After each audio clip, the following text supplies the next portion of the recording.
وہ एक छोटा सा अमल नहीं था, वो उसके दिल की कैफियत को ज़ाहिर करता था।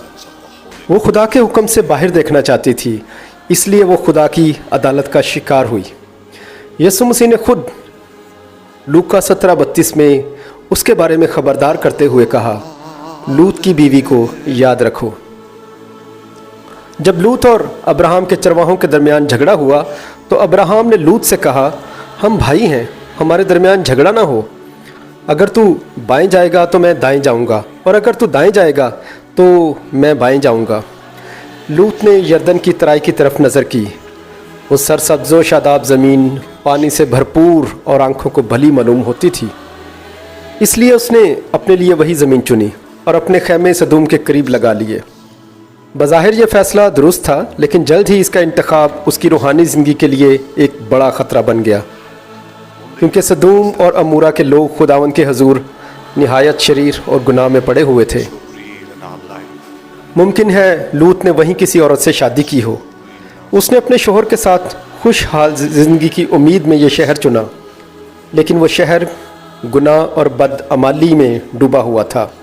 उनकी बदकिरदारी ऐसी थी कि इनकी फरियाद खुदा के हजूर पहुंची। खुदा ने अब्राहम को बताया कि वो सदूम और अमूरा को उनकी बदी की वजह से तबाह कर देगा। अब्राहम ने शफायत की और खुदावंद से फरियाद की कि अगर वहाँ 10 रास्तबाज भी मिले तो शहर को बर्बाद ना करे। खुदा ने उसकी दरख्वास्त कबूल की, मगर अफसोस वहाँ 10 रास्तबाज भी ना मिले। सो खुदावंद ने फरिश्तों को लूत के पास भेजा ताकि इसे और उसके ख़ानदान को शहर से निकाल लें। लूत, उसकी बीवी और बेटियां जल्दी जाने को तैयार ना थीं। उनके दामादों ने भी लूत की बात को मजाक समझा। आखिरकार फरिश्तों ने इनका हाथ पकड़कर इन्हें शहर से बाहर निकाला और कहा, अपनी जान बचाने के लिए भागो, पीछे मुड़कर ना देखना, ना वादी में कहीं ठहरना, पहाड़ की तरफ भाग जाना ताकि तुम हलाक ना हो। लेकिन जब वो जा रहे थे, लूत की बीवी ने पीछे मुड़कर देखा। शायद वो अपने घर, अपने साजो सामान, अपनी ज़िंदगी या अपनी शादीशुदा बेटियों के लिए दिल भर आया हो। वो शायद ये सब आग में जलता देख न सकी, और जब उसने पीछे मुड़कर देखा तो वह नमक का सतून बन गई। उसका गुनाह सिर्फ ये था कि उसने मुड़कर देखा, लेकिन वो एक छोटा सा अमल नहीं था, वो उसके दिल की कैफियत को जाहिर करता था। उसका दिल अब भी सदूम में था। वो खुदा के हुक्म से बाहर देखना चाहती थी, इसलिए वो खुदा की अदालत का शिकार हुई। यीशु मसीह ने खुद उसके बारे में लूका 17:32 में ख़बरदार करते हुए कहा, लूत की बीवी को याद रखो।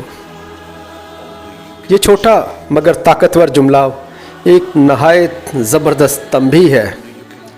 लूत की बीवी हमें याद दिलाती है कि हम दुनिया में तो रह सकते हैं, मगर दुनिया के ना हो जाएं। जब हम खुदा के रास्ते पर चल निकलते हैं तो पीछे मुड़कर देखना रूहानी मौत का सबब बन सकता है। यसू ने कहा, जो कोई हल पर हाथ रखकर पीछे देखता है वो खुदा की बादशाही के लायक नहीं।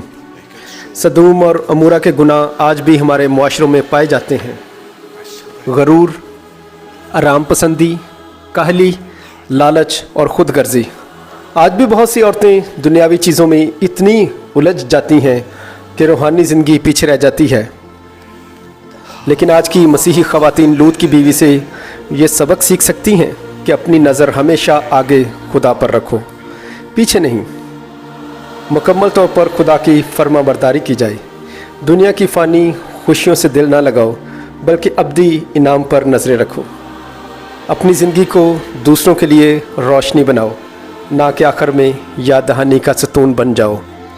याद रखना, दुनिया तुम्हें पीछे मुड़कर देखने पर मजबूर करेगी।